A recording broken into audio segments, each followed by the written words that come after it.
ንጽህናን ከመውደዷ ጽናት በተሸነፈ ጊዜ በትዕቢት ሊጥላት ወዶ በቤት መዛነቢያ ልትጸልይ ቆማ ሳለች ተገልጦ ሳራ ሆይ ሰይጣንን ድል አርገሽዋልና ደስ ይበልሽ አላት ይላል። ራሱ ሰይጣን እኮ ነው። አቤት ልክ አፎሚያን እንዳታለላት ማለት ነው። ሳራ ሆይ የቤቱ መዛነቢያ ማለት ማለት መሰላችሁ ማገር ማለት ነው። ይሄ ምንድነው? ከላይ ምን ይላል? ንጽህናን ከመውደዷ የተነሳ አሸነፈችው። ልክ ስታሸንፈው ዲያብሎስ ማረገ የመጨረሻ ጥይቱን መተኮስ ጀመረ። ትዕቢት። እቺ ነገር በጣም ብዙ እህትና ወንድሞቻችንን የጣለች ኃጢአት ናት። ትዕቢት። በትዕቢት ሊጥላት ወዶ በቤት መዛነቢያ ልትጸልይ ቆማ ሳለች ይላል። መዛነቢያ ማለት የቤትና ቤት የተጋጠመበት ማገር እንደማለት ነው። ዝናብ መጥቶ እንደዚህ የሚያርፍበት እንደዚህ ማገር እንደማለት ነው። መዛነቢያ እና ቆማ ሳለች ይላል። እንደ ቅዱሳን ለመሆን ማለት ነው። ቃኒ በቅቻለሁ አይነት ነገር እንደዛል አይደል? በትዕቢት ሊጥላት ተገልጦ ሰይጣን ተገለጠ ይላል። እሺ ሲገለጥ ጸሎት በጣም ረጅም ሰዓት ጸልያለች። ንጽህናዋ አሸንፎታል፣ ጽናቷም አሸንፎታል። እንዴት ተገልጦ ፊት ለፊቷ ሊቆም ቻለ ሲባል ትንሽዬ ትዕቢት ሰይጣን እኛ ጋር እንዲጠጋ ያደርገዋል። ልክስክስ ውሻ ከአፉ ሊጥ ከወገቡ ፍልጥ አይጠፋም እንደሚባለው ማለት ነው። ከአፉ ሊጥ ማለት የሰረቀው፣ ከወገቡ ፍልጥ ደግሞ የታበክ ተብሎ ኳስ ተብሎ እያለ ሄዳል አይደል? ሰይጣንም እንደዛ ነው። ሁልጊዜ ይልከሰከሳል። እንደሚያገሳ አንበሳ በዙሪያችሁ ሊነጥቅ ይዞራል እንደሚባለው ሁልጊዜ ያደፍጣል። ለምንድን ነው ግን የሚከታተለው? ባለፈውም ነግሬያችኋለሁ። ሴቶቹንም ወንዶቹንም ያደፍጣል። ሊጥላት በትዕቢት ሊጥላት ይህን ያክል እሷ ጋር ለምን ተፋለመ ሲባል የትኛውን ከጎረቤት የመጣው ነው ወይስ ከበረሃ የመጣው ነው ወይስ ከየት የመጣው ሰይጣን ነው ሲባል ከየትም የመጣው አይደለም፣ አብሯት የነበረው ነው። ይሄ ሰይጣን ነው የሚፋለመው። ምን አግብቶት በቃ ትቷት አይሄድም። ሌላ ስንት ዝሙት የሚሰራ ሰው አለ። መያዝ ከፈለገ እሱ ዝሙት መስራት ፈልጎ እኮ አይደለም። ዝሙት የሚሰሩትን ይዞ የማይሰሩትን ደግሞ ዘማዊ እንዲሆኑ ማድረግ ነው ስራው። ስለዚህ ሰይጣን ምንድነው? አንድ ሰው ላይ ችክ የሚለው የአንድ ሰው የተባለው የሚጸልየው ሰውዬ የብዙ ሰዎችን ህይወት ስለሚያተርፍ ነው እሱ ሰውዬ ላይ የሚያተኩረው። እንደ የብዙ ሰዎች ምክንያት የመዳን ምክንያት እንዳይሆን አንተ አሁን ቤት ውስጥ የምትጸልይ ወይም የምትጸልይ እህቴ ካለሽ በትዕቢት በከንቱ ውዳሴ ምናምን ጥሎሽ ከሆነ ቶሎ ንስሐ ግቢ። ቤተሰቦች ይቅርታ አድርጉልኝ፣ በላያችሁ ላይ ተመጻድቄባችኋለሁ፣ ጸላይ ተጫውቼባችኋለሁ፣ ጸሎት ይሄ አጉላጉል ቅዱስ እናንተ ላይ ተጫውቼባችሁ ይቅርታ አድርጉልኝ ብለሽ በይ ወይም ብለህ በል። ሰይጣን የዛን ሰዓት ወገቡን ነው የምትለው። ይሄው በትህትና በንጽህናና በጽናት ስታሸንፈው በትዕቢት መጣባት ይላል። ከዛ ረጅም ሰዓት ቆሞ መጸለይ ለታይታ ነው። ታዲያ በር ዘግቶ ነው የሚጸለየው። ለታይታ መሆን የለበትም ነው እያለ ያለው። መዛነቢያ ላይ እኮ መቆም ማለት ከውጭ ደጅ ላይ እኮ ወጥቶ መጸለይ ሰው እንዲያያት እኮ መሆን ማለት ነው። ሳራ እዚህ ጋር በትዕቢት በከንቱ ውዳሴ ትንሽ ያዝ አደረጋት። ግን እኮ በጣም እኮ ተፋልመዋለች። በፍትወት በምናምን ተፋልሟታል። እሷም ደግሞ አሸንፈዋለች በጽናቷና ንጽህናን በመውደዷ ነው የሚለው። ንጹህ ነች ብሎ አልደመደምም። ንጽህናን በመውደዷ ነው የሚለው። እኔ ንጹህ መሆን ነው የምፈልገው፣ እኔ ቆሻሻ መሆን አልፈልግም፣ ነፍሴ ሁልጊዜ ኃጢአትን በቃ በፍጹም ትጸየፋለች ብላ ሁሌ የምታስብ ሰው ነች ማለት ነው ይቺ እናት፣ ይቺ ቅድስት። ስለዚህ ሊጥላት ፈለገና ሳራ ሆይ ሰይጣን ድል አርገሸዋልና ራሱ በራሱ እኮ ነው አሸንፈሽኛል። አንዳንድ ጸበል ላይ ታችኋል። መቼ ነው የምትሄደው ሲባል የማርያም ዕለት በ21 እሄዳለሁ ይላል። በቃ በ21 ሄደ ብላችሁ እናንተ ስትጠብቁ በ21 እሱ ይደበቃል። ለምን መቼ ነው የምትሄደው ብላችሁ ተጠይቃችሁት እሱ እንዴት ይጠይቃል? እናንተ ናችሁ በዚህ ቀን የምትሄደው ወይም ደግሞ እኔ ራሴ ሂድ ስለለ የምትሄደው ነው የሚባለው።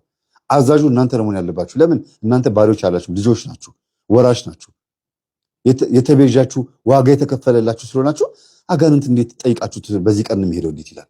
እሱ በፈለገው ቀን ይሄማ ምስህ ምንድነው ተብሎ እንደተጠይቆ አመድልሼ ገልነክሼ ነው የምወጣው ብሎ እንደሚለው ቡዳ ቀበሪቾ ተጭሶ እንደሚወጣው ነው የሚሆነው ማለት ነው። ምስህ ተጠይቆ ምስህ ምንድነው መውጫህ ምንድነው ተብሎ ተጠይቆ ምስህ ማለት ግብርህ ማለት ነው። ስለዚህ ሳራ ሆይ ጸሎትሽ ተሰምቶልሻል ብሎ አላት። ሰይጣንን አሸንፈሽዋል አላት።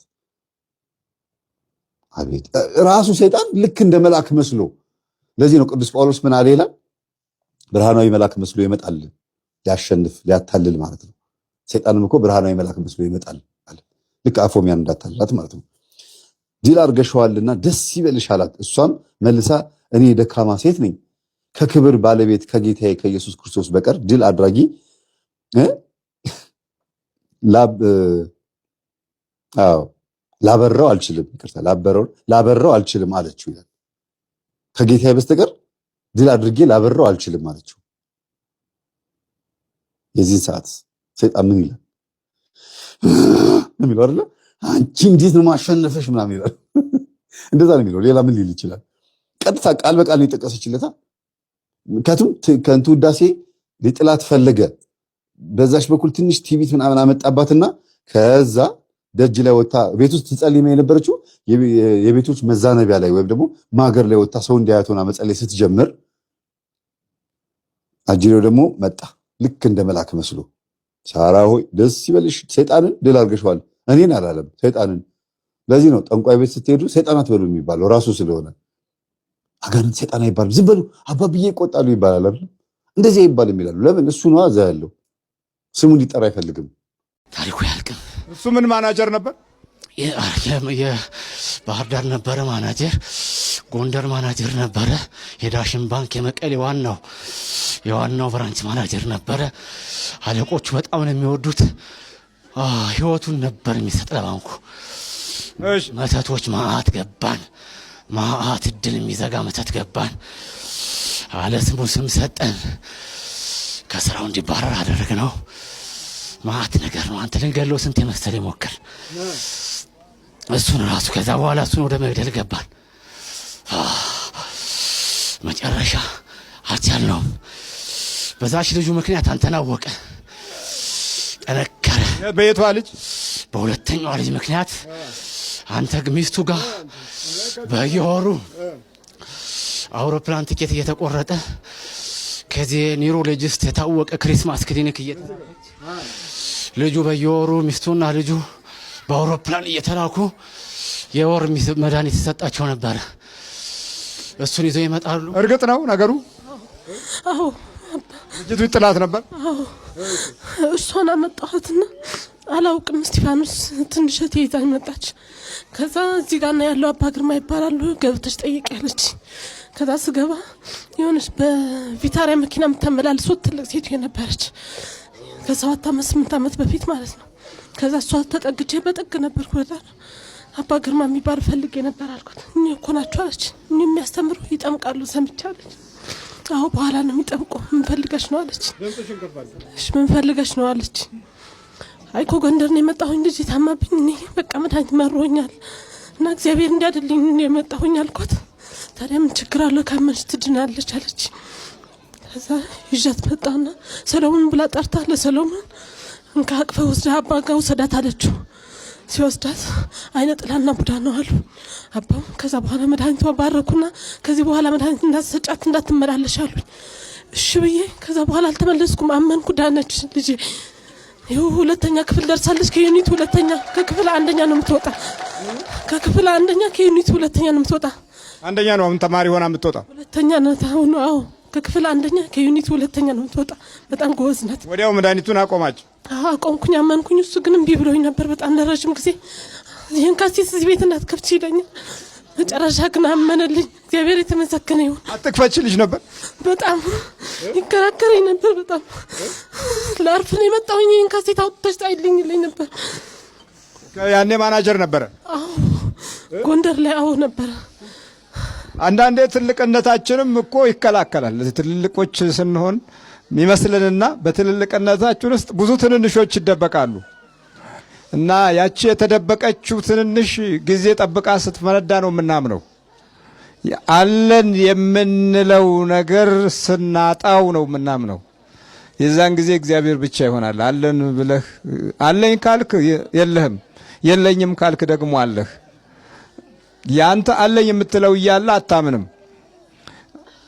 ያንተ ያለው ሲጠፋ እግዚአብሔር ካንተ ጋር ነው። ያን ጊዜ በጎደለው ቦታ ላይ ጌታህ ይሞላልሃል። በማዕረግና በስልጣን ላይ ስትሆኑ እሱ ነው ንጉሥ፣ እሱ ነው አምላክ። ስትወርድ ነው አምላክህን የሚታይህ። ወደ ታች ስትወድቅ ነው አምላክህ የሚታይህ እና በጣም እንትን ይልሽ ነበር? አዎ በጣም ይከራከረኝ ነበር። ወንድሙን በጣም ይጆ መጠጥ እኛንን እሱ አይደለም። እሱ ከልጅነቱ ጀምሮ የድንግል ማርያም ልጅ ነው የሚል እኛንን። ምክንያቱም ካወቀ ተማረ። ይሄው ስላወቀ ተማረ 7 ዓመት ሙሉ። አሁን እኮ የህፃኑ ልጅ ሁሉ እኮ ነው የሚጫወትብን። የ4 ዓመት ልጅ መጫወቻ እኮ ነው ያደረገን። እየቀጠቀጣችሁ 4 ዓመት ህፃን ነው የሚቀጠቅጠን። የ4 ዓመት ህፃን የ4 ዓመት ህፃን 4 ዓመት ህፃን ይቀጠቅጠናል። መጫወቻ ስንት እናንተ ልክ እየቀጠቀጣችሁ አይደል ያደጋችኋቸው? ታዲያ ተገበረልን ነው እኛ ተመልከን እየተገበረ የሚገርም ነው። አዎ በጣም አሁንም እናቱ ቤቱን አፍርሱልኝና ለሰንበቴ ቤቱን ስሩልኝ ይሉናል። ያኔ ከ4 ዓመት በፊት ከዛ አፍርሰን ሚካኤል አካባቢ ነበር ህዳር ሚካኤል አፍርሰን ስንሰራላቸው ማታ አመማቸው። አንቺ ነሽ ብሎ በጣም ተጣሉኝ። ሆስፒታል ሊገቡ አሉ። ቅባ ቅዱስ ከዚህ ወሰድኩት ነበር። ጥርሳቸው እንደዚህ ገጥመዋል። ምንም እንትን አይናገው እገድላችኋለሁ አለ ዛሩ። አዎ ከዛ በዚህ ዝም ብዬ ቅባ ቅዱስ እያልኩ በመድኃኔዓለም ስም እያልኩ በእመቤታችን እያልኩኝ ያረኩላችሁ። ከዛ ጸበሉ ሁሉ እየረጨን ሆስፒታል ይዘናቸው ሄድን። ዶክተር የለም የማደንዘዣ ተሰጣቸው አደሩ። ጧት ይዛቸዋቸው ነው ተባለ። ጧት ሰፈሩ ሁሉ ተሰብስበው መጥቶ ልጃቸው ትልቁ የሞተውንም ማለት ነው እናቴን ምንድነው ያረጋችኋት እናንተ ናችሁ እንደዚህ የምታረጓት አለ። እኛ ምንም ያረግናቸው ነገር የለም ራሳቸው ነው አሉ። ከዛ ሰፈሩ ሁሉ መጥቶ ቡና አርገው እንደዚህ ነው የሚደረገው እንጂ አንቺ ምን አይነት ሰው ነሽ? ቤት ሲፈርስ እንኳን ንፍሮ አትቀቂም አሉ። እኔ አላውቅም፣ ምንም ነገር የማውቀው ነገር የለኝም። እኔ እንደዚህ አይነት ነገር የማውቀው ነገር የለኝም። እና የምታውቁ ከሆነ አርጉላቸው የሚድኑ ከሆነ እኔ የማውቀው ነገር የለኝም አልኳቸው። ንፍሮ እንኳን ተቀቅሎ እንኳን እንዳስ ይፈርሳል።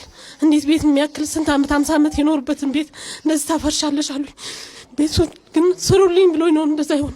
ከዛ 5 ቀን ነው 7 ቀን ሆስፒታል ኦክሲጅን ተሰጥቷቸው ገደላቸው ይባላል። ቅባ ቅዱሱ እየቀባሁኝ እግዚአብሔር አምላክ የተመሰገነ ይሁን እስካሁን ድረስ አሉ ዳኑ። አዎ ከዛ እኔ ጋር የሆነ ነገር ይሰማኛል፣ ውስጥ ያመኛል።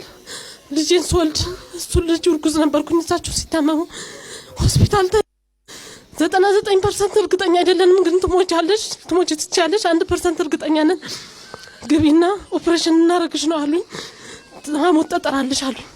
ከዛ ሽብዬ ገባሁኝ። ስገባ አይ እግዚአብሔር አምላክ እኔን አታድነኝም ለልጆቹ አምላክ እንዴት እኔ እንደዚህ ታረገኛለህ ብዬ በጣም አለቀስኩ። እሺ ድርሳንም ከልጅ አፊላክ በጣም ምጥና ተፈዋለሁ። አንድ አጥጭብ ተብዬ 10 ቀን አራሶኝ አልጠጣም እንኳን እንተ ታውቃለህ ብዬ ከዛ መጨረሻ ጧት ራውንድ ሲያረጉ ድኜ ተነስቼ ቁጭ አልኩኝ። እንዴት ልትድን ቻለች አለች። ስፔሻሊስት ነው ዶክተሩ። እግዚአብሔር የምታምኚው በጣም ትልቅ ነገር ነውና በጣም እመኝ። በሃይማኖት ጸኛል እስላም ነው ግን እስላሙ እንደዚህ አለሽ። ወጥ ነው ተከሰውነት ውስጥ ስራማ ብዙ ነው። አንተ በበልበጥ ነው ጠቅላላ ምኑ ያልቃል? የማጨንገፉ አካሄድና እንትን አያልቅም፣ ምንም አያልቅም። ከህይወታችን በረከት ከሆነ ይልቅ ጥፋት የሆነው ብዙ ነው። በረከት ከሆኑት ታሪኮች ልቦናቸው ውስጥ ከያዝናቸው የበረከት ጊዜዎች ይልቅ የበለጠ የጨነገፍንበት ታሪኮች ይበልጣሉ። በላ ጠቅላላ ስንት ናችሁ? 1000 በልጅነቱ በስንት ዓመቱ ነው ያዛችሁት? ዛሮቹ ከልጅነቱ ጀምሮ ሲወለድ ወይስ ከተወለደ? አብረን ተወልደን አብረን ስትወለድ? ይሄ አብሮ ይወለዳል ብለን አሁን ለመንፈሳዊ ሰዎች ስንናገር ይስቃሉ፣ በደንብ ያሾፋሉ። እንዴት ይሆናል ብሎ ከመከታተል ይልቅ የለም እንዲህ አይሆንም ብለው ግትር ማለትን ይመርጣሉ። ግትር እንጨት፣ ደረቅ እንጨት ይሆናሉ። በዛ በክፋታቸው እንጨት ሆነው ያበቃል ጊዜያቸው። የመንፈስ ቅዱስ ልጅነት እና ኃይል በመንፈሳዊ ልደት ካለ ይሄኛውም አብሮ ለመወለድ ምን ይከለክለዋል? ያንን እኮ መገልበጥ ነው። ድሮ ሙዳይ ምጽዋት የምንለውን ጨሌ ማረጊያ ሲያደርግ እኮ ዝም ነው ያሉት። የሙዳይ ምጽዋት ነበረ ቋንቋ። ህፃናቶች እየሰፉ መስፊያ እየተለማመዱ በዛች ንፍሮ፣ ቆሎ፣ ጥብኛ እየያዙ ቆራቢዎችን አፍ ያብሱ ነበረ። አሁን ያንን ለጨሌው አሉት። ለጨሌ ሲሆንም አልቆጫቸውም። ስሙ ብቻ ቀረ፣ ሙዳይ ምጽዋት ተባለችና የምጽዋት መለመኛ ስም ብቻ ሆነና ቀረ። ታሪካዊ ሂደቱ እርግፍ ብሎ ቀረ። እጣኑን ግርግራ ላይ በግርግራ ሲያጨሱ ምንም አይሉም፣ ዝም ነው የሚሉት። አንተ ጸሎት ቦታ ስታጨስ እንዴ ነውር ነው ይሉሃል። ነውር ነው ይሏል። እንዴ በጣም ነውር ነው ይላል። በግርግራ ለዛሩ ሲሆን ደስታ። የሚገርም እኮ አካሄድ ነው። የሚገርም አኗኗርና ህይወት ነው ያዝ ነው። በል ተዘግጥ በየቀኑ እኮ ነው የሚቆርብ፣ በየጊዜው እኮ ነው የሚቆርብ። አሻሮ ላርጋችኋለን፣ አሻሮ አረግን። አሻሮ ሆናችሁ ነው የምትወጡ አለን። አሻሮ አረገን። ቅዱስ ቁርባኑ ምን ያደርጋል? ያቃጥለኛል። እሱ እንዳልቆርብ እኮ ነው ወንዙ ውስጥ ከትቼ የነበረ። ስንገባ ደነገጠ። መምህር ምን ይዘህብኝ መጣህ አለኝ። አይ እርቅ ሊፈጠር ነው አልኩት። ከዛ ሚስትየዋ ገርማት ሳቀችና እርቅ ከተፈጠረ በኋላ እኮ ባሌ ቆሞ ሊሄድ ነው አለችኝ። እንዴት እንደዚህ አሰብሽው አልኳት። እኔ አልመጣልኝም። ለምንድን ነው እርቅ ይፈጠር የተባለበት? ፖሊሱ ገብቶት ነው ለካ። ፖሊሱ ራሱ እንቆቅልሽ ሆኖበታል። እየመጣ ለካ ጎረቤት እየሄደ ተደብቆ በአጥር በኩል እያየው ፀሐይ ሲሞቅ ይመለሳል። መርማሪ ነው። አጀንዳውን ይይዛል፣ ይመጣል፣ ይሮጣል፣ አይሮጥም፣ ይሄዳል፣ አይሄድም፣ እስቲ ምንድን ነው እያለ ይመረምራል። አውቆ ነው አይደለም የሚለውን። የእውነት በሽተኛ ነው። ማንም በሌለበት እያቀፉ ይወስዱታል፣ ያስገቡታልና ይሄን አይቶ ለካ የኔን ትምህርት ሲያዳምጥ ፀሐይ እየሞቀ ቴፑን ጂፓሱን አስቀምጦ እዛ ሳር ላይ አስቀምጦ ሳር ላይ ተኝቶ ያዳምጣል። ከዛ ከሌለች ልጅቷ ተንፏቆ ነው ቤት የሚገባው። ይሄን አይቷል። ምን ያርግ ፖሊሱ? እና ያለው አማራጭ ያንን ትምህርት የሚያዳምጠውን እሱም ማዳመጥ አለበት። እኔ መምህር ተስፋ የሚለውን ማዳመጥ ጀመረ። የማስተምረው ትምህርት ምን እንደሆነ፣ ልጅቷ ጸበል ተጠምቃ የገጠማትን ነገር፣ እሱም የሚያየውን ህልም፣ አጀንዳውን ምናምን ሁሉን ነገር በቃ ማወቅ ፈለገ። ከዛ እኔ ጋር መጣ። መምህር አለኝ፣ አሁን ከኔ ጋር የነበረው ነው የምነግራችሁ። አጀንዳውን ለምን ብዬ እፈልጋለሁ አለኝ። ከዛ እኔ ደግሞ ዲያሪህን ስጠኝ አልኩት። አልሰጠህም መምህር፣ ከንቱ ዳሴ ሆንብኛል ከሰጠው አለኝ። ግድ የለም እኔ መምህርህ ነኝ ስጠኝ ላንብበው አልኩት። ከዛ አነበብኩት። ሳነበው በጣም የሚገራርም ህልም ነው እና አላመሰግንህም አልኩት። ከንቱ ዳሴ ሆንብኛል ሲለኝ እኔ አንተን ቅዱስ ብዬ አላመሰግንህም፣ አንተ እኮ ኃጢአተኛ ነህ አልኩት። እንግዲያውስ እንደዛ ኮናልና ሰጠኝ። ከዛ አየው፣ አነበብኩት። ወደ መሀል ስገባ ሊቀማኝ ይሞክራል አጀንዳውን። እማየው ህልም በጣም የሚገርም ህልም ነው። ጻድቁን በተደጋጋሚ እንዳያቸው ነው። ፎቶ አንስቼ ላኩለት ለፖሊሱ። እኔ እንደዚህ አይነቱን ሰው እኔ እግዚአብሔር ይቅር ብሎት እኔ ይሄን ሰው ከሟች ቤተሰቦች ጋር ማስታረቅ አለብኝ ብሎ ትምህርቴንም በዛው አዳማጭ ሆነ። ከዛ ደግሞ በዛው ደግሞ ሴትዮዋም አዳማጭ እንዲሆኑ በመሀል እኔ አላማጭ ሆንኩኝ ማለት ነው። ያንንም የሰማው ትምህርት እያዳመጥኩኝ የእግዚአብሔርን ቃል ማላመጥ ሆንኩኝ። ተማርኩ እኔም ራሴ። ለምን ብትሉ ፖሊሱ የኔን ስራ ነው የሰራው። ሄዶ የሟችን ቤተሰቦች ከገዳይ ቤተሰቦች ጋር አስታረቀ።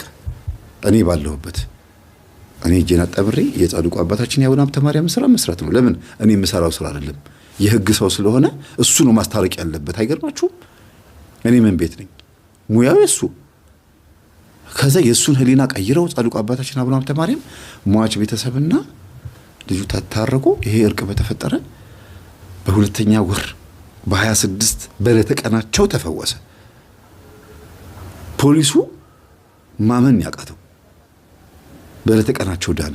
ጠዋት ከእንቅልፉ ሲነሳ እግሩ ቀለለው። ይኸውላችሁ አልጋ ላይ ተኝቶ እንደዚህ እንግዲህ እንደዚህ ያለው የሚተኛው ይሄ አልጋ ነው። እግሩ እንደዚህ ከሆነ እግሩ እንደዚህ ወጣ ይላል። እግሩ በዚህ ላሳያችሁ። እንደዚህ ወጣ ይላል እግሩ እና እግሩ ላይ ገመድ ታስሮ ወደ ታች የሆነ ዳምፕል ነገር የሚጎትተው ነው የሚመስለው።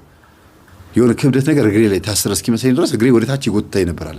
ከእንቅልፌ ስነሳ እግሬ ቀለለኛል። ብድግ አደረኩታል።